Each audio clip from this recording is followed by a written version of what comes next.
Homage to the Buddha, the Dhamma and the Sangha. Today we're going to look at another couple of Dhammapada verses, and these two relate to the story of Mahakalatthera Mahakala. And the Buddha was staying at the town near where the two brothers were actually residing. And these two brothers were merchant brothers and traveled on many different occasions in order to sell their goods. And one time they had the chance to listen to the Buddha give a discourse. And after hearing the discourse, Mahakala asked the Buddha for admission to the order of the bhikkhus. And the Buddha assented, and Chulakala also joined the order, but his intention was slightly different. He had an intention to actually come out of the order and to try and drag his brother out along with him. But Mahakala was very serious in his ascetic practices at the cemetery, and he diligently meditated on decay and impermanence. And he finally gained insight and attained arahantship, full enlightenment. And later the Buddha and his disciples, including the two brothers, they happened to be staying in the forest near where the brothers were from. And while staying there, the former wives of Chulakala invited the Buddha and his disciples to their house to offer dana. Chulakala himself went ahead to prepare seating arrangements for the Buddha and his disciples, and once there his former wives made him change into lay clothes. The next day, the wives of Mahakala invited the Buddha and his disciples to their house, hoping to do the same with Mahakala. And after the meal, they requested the Buddha let Mahakala remain to express appreciation, anumodana. So the Buddha and the other disciples left. Now, arriving at the village gate, the bhikkhus expressed their dissatisfaction and apprehension. They were dissatisfied because Mahakala was permitted to stay behind, and they were afraid that, like Chulakala, his brother, Mahakala might also leave the order or be made to leave the order by his former wives. And the Buddha replied that the two brothers were not alike, and so he uttered the two verses. One dwelling contemplating the pleasant without sense restraint, who is immoderate in eating, who is lazy and lacking in energy, Mara overcomes him like the wind to a weak tree. One dwelling contemplating the unpleasant with sense restraint, who is moderate in eating, who has conviction and is energetic, Mara cannot overcome him like the wind to a rocky mountain. Now, in the meantime, Mahakala was surrounded by his former wives, and they tried to remove his yellow robes. And the Thera, sensing their attitude, stood up and rose up into the air, using his supernormal powers, passing through the roof of the house into the sky. And he landed at the feet of the Buddha at the very moment the Buddha was coming to the end of his utterance of these two verses. At the same time, all the bhikkhus assembled there were established in Sottapati fruition, so they entered the stream. So it's quite a remarkable story in terms of particularly the ending. It's quite dramatic and yeah. So in terms of this teaching, what's most interesting about it is the difference between the two brothers. So the first verse is actually the Buddha explaining the qualities of Chulakala. So Chulakala was always dwelling, contemplating what was pleasing, so what was subha, what was fair. And he didn't have sense restraint. And he was also immoderate in eating. So he didn't have this bojane matanyo, and he didn't have indriya sangbara, which is the sense restraint, and bojane matanyo is the moderation in eating. He didn't have that. And he was also lazy, so he was kusita, and he lacked energy, so he had hina virya. And so Buddha was saying that it was very easy for Mara to overcome him. So that means the five hindrances take hold. So sensual desire, ill will, dullness and drowsiness, restlessness and worry and doubt. And so he would have been swept away or overcome like a weak tree when the strong winds come. And by contrast, Mahakala was different. He practiced diligently, and so he dwelt contemplating the unpleasant. So his cemetery meditations are basically that. He's contemplating asubha, what is foul, what is the genuine nature of this body. And he also had sense restraint, so he had indriya samvara. He also was moderate in eating, so he had the bhojane matanyu. And he was also endowed with conviction or faith in the Buddha, confidence in his teachings. And of course, he was energetic, so that was demonstrated by his diligence towards his contemplations on decay and on impermanence. And so Buddha says about Mahakala, Mara cannot overcome him because like the wind to a rocky mountain, so he was very steady. When you think about a rocky mountain, it cannot be blown away, cannot be overcome. It is very steady, very firm and resolute, you could say, and not to be bowled over. So the contrast in the two is very interesting, and it really actually highlights the qualities that are the foundational qualities for practice. And you see this in the Sekapatipada Sutta, which is the trainee's mode of practice, that these qualities such as sense restraint, moderation in eating, having energy, which is one of the good qualities, not being lazy, which is, applying energy. If you have these things, then you're clearly heading in the right direction, which is where Mahakala demonstrated. He actually not just entered the stream, he actually attained arahantship, whereas his brother, who didn't have the sense restraint, who didn't have the moderation in eating, who was lazy and was lacking in energy, he was quite clearly overwhelmed by Mara and pretty much defeated by Mara, given that he reverted to lay life, into lay clothes, and was indulging in sense pleasures. So it's quite an interesting contrast to see these two brothers who ordained, and then one is still contemplating pleasant, whereas the other one is actually trying to correct the view and to look at what is unpleasant. And as we know, it's not easy to look at what is unpleasant. When we were talking about dukkha, for example, looking at old age, sickness and death, it's true, we don't want to look at these things. And Mahakala was looking at the charnel ground meditations, which is, looking at bloated or contemplating the bloated dead bodies, the ones that are festering, the ones that are discolored. And so it's even worse in terms of the type of meditation objects that one picks. But quite clearly he was very persistent and resolute and determined. And I think this is the quality of our other video, that you don't slack off, you don't shirk away, you really attend to it. And that's something that needs to be understood from looking at these verses.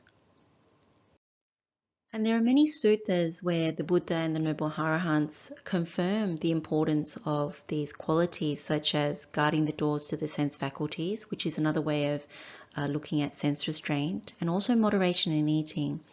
And Buddha makes a distinction in the Dukkha Vihara Sutta and the Sukha Vihara Sutta between living in comfort, which means having happiness in the present life, versus discomfort, like living in discomfort, which is living with pain. And Buddha says that someone who is endowed with being able to guard the doors to the sense faculties, which is indriyesu kutatavaru, and having moderation in eating, which is bhojane matanyu, if you have that, then you will live in comfort with happiness. And so you won't be troubled, you won't be distressed, and you won't be feverish. And so at the time of death, if you practice very well, then after the breakup of the body, you'll expect a good destination. And by contrast, if you don't have these two qualities developed, then you live in the present life with discomfort. You experience a great deal of pain. You're troubled, distressed, and feverish. And clearly it's because your view hasn't been corrected. And so you still keep doing what Chula Kala was doing, which is going towards the pleasant and meeting the unpleasant as a result of that. So this is another couple of suttas that are actually quite useful in supporting those two Dhammapada verses. We also have the Aparihanya Suta, which is in the Anguttara Nikaya, chapter 4, discourse number 37. And here the Buddha talks about 4 qualities that make one incapable of decline and in the vicinity of Nibbana. And the 4 are accomplished in virtuous behavior. So this is Sila Sampanno, guards the doors of the sense faculties, which is Indriyesu Kutatavaru, observes moderation in eating, which is Bojane Matanyu, and is intent on wakefulness, which is Jagriyang. Now, Jagriyang is slightly different from being energetic, but at the same time, wakefulness is something where you need to make sure that you are alert, that there is some level of energy, because what you're actually striving towards is to subdue the hindrances, that if they arise, you apply some medicine towards them. Now, these 4 qualities in conjunction, when you have these 4, the Buddha is saying that you're incapable of decline, you won't slide from whatever you're intending towards, particularly the Noble Eightfold Path. And more so than that, you're in the vicinity of Nibbana, and quite rightly so, because if one's moral virtue is good, the sense faculties are protected, so your security guard is in place. That means you ensure your sila is maintained. You observe moderation in eating, so you don't have the excuse or the means to then become not wakeful, because moderation in eating supports wakefulness, and it also supports the security guard in terms of guarding the doors to the sense faculties. So you don't slide into defilements or slide into the hindrance of dullness and drowsiness. So these 4, like the 2 verses of the Dhammapada, again you see Buddha's always encouraging sense restraint, always encouraging moderation in eating, and it's really for us to heed the reasoning why. And if we don't understand, then we need to contemplate it to make sure that it makes sense to us, that we understand why these 4 qualities are so important. And of course, they appear in the Sekapatipatthana Sutta. They're the 4 actual foundational qualities that you need in order to progress on the path. And after you do that, you start to cultivate the 7 good qualities. And then after that, cultivating the jhanas becomes so much easier. In a similar way, we also have the Aparihanya Suta, which is in the Anguttara Nikaya as well, chapter 3, discourse number 16. And here, again, it's guarding the doors to the sense faculties, moderation in eating, and intent on wakefulness. These are 3 qualities that if you practice the faultless way, then you've laid the groundwork for the destruction of taints. So if one really wants to complete the path to awakening, you really need to have these qualities, because you're not going to be able to destroy the taints, the asavas, and you're not going to be able to uproot all the defilements. So really you can see again, it's just confirmation that these things that the Buddha talks about in reference to Mahakala, they're very good qualities, and it's important for us to take heed. Many of these suttas refer to the monks, the ordained Sangha, but it's important to know that they also apply to lay people. These are qualities that are spoken about in the Sekapatipatthana Sutta, which was a teaching given by Venerable Ananda on invitation from the Buddha for Venerable Ananda to teach. And it was to the Sakyans, who were lay people. So it's very important when we read suttas not to just think, oh, these ones are for the monks because it talks about bhikkhus and it's to the bhikkhus. It's actually important to also cross-reference and see where these teachings are also given to lay people. And in this case, it's true. These qualities that the Buddha talks about are very much qualities that anyone who wants to walk on the Noble Eightfold Path really need to start cultivating, developing, and perfecting, becoming very accomplished in them. And I've included this one, which is Buddha's advice to King Pasenadi of Kosala, King Kosala. And this is around getting lazy and drowsy when you eat too much. Buddha says, when drowsy and eating too much, sleeping, lying and rolling about like a fattened hog, nourished, fed on fodder, the dullard or fool comes to the womb again and again. And I think that's the risk that Chulakala his tendencies for laziness and lacking in energy lead to the defilement or the hindrance of dullness and drowsiness. And when that's the case, one needs to realize that the outcome is quite dire, that you have the potential and the grave risk of coming back to a mother's womb again. And if you understand that, there is dukkha when one is born, that immediately that's the equation, that's the formula. And on top of that, you're the owner of your karma, so you don't know what else will ripen in the lifetime. And so when you know that, you think it's such a grave risk to breed defilements, to be imbued with hindrances, and to allow drowsiness and laziness and bad qualities to take hold. So Chulakala, his outlook would be quite dire compared to Mahakala, who's an arahant. So again, this is another useful reminder, because in this case, this was Buddha's advice to King Pasenadi, who had turned up to see the Buddha after having overeaten. And so when he visited the Buddha, he was suffering from overeating and feeling very drowsy. And so the Buddha gave him some advice. And so by the time he left seeing the Buddha, he had taken the advice of the Buddha to actually cut down his meals. And Buddha had reassured that if he did so, then his health would be better, he would be able to lead life better and live longer. And so King Kosala actually wisely heeded the Buddha's words. And the last one to include is around the simile of the citadel, which is the Nagaropama Sutta, and that's in Anguttara Nikaya chapter 7, discourse number 67. And this sutta is given by the Buddha, a teaching by the Buddha, using the simile of the citadel to talk about the 7 good qualities. So you find these 7 good qualities referred to in the Sekapatipada Sutta as well.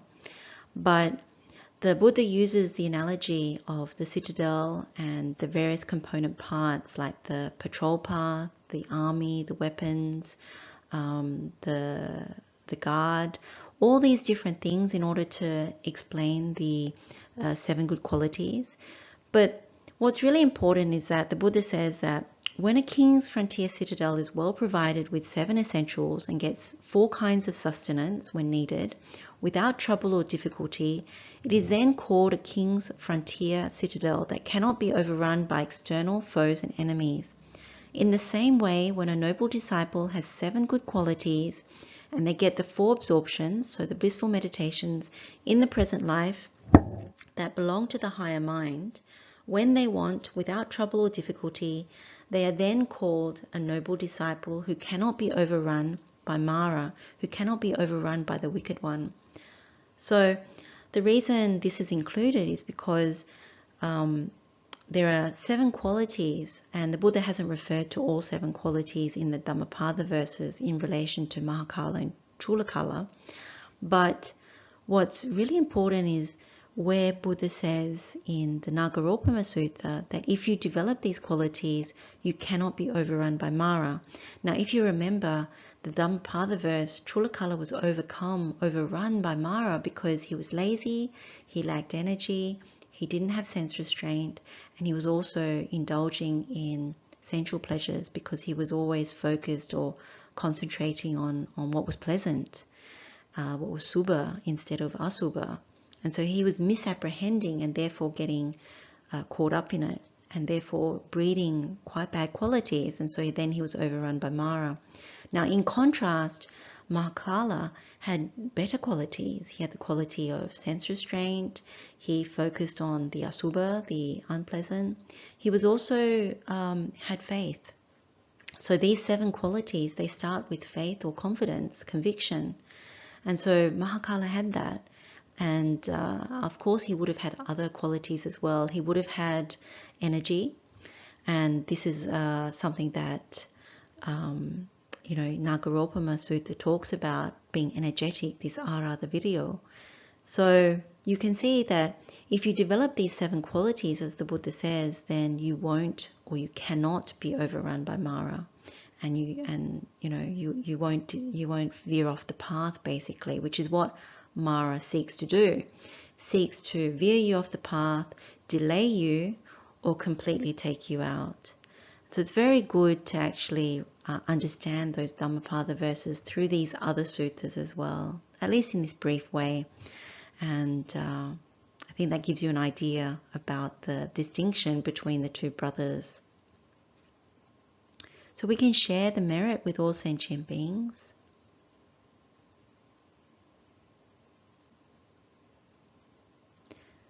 May all beings be happy and well. May all beings be free from suffering.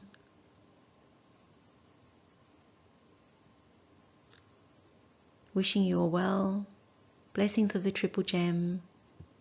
Teruan Saranai.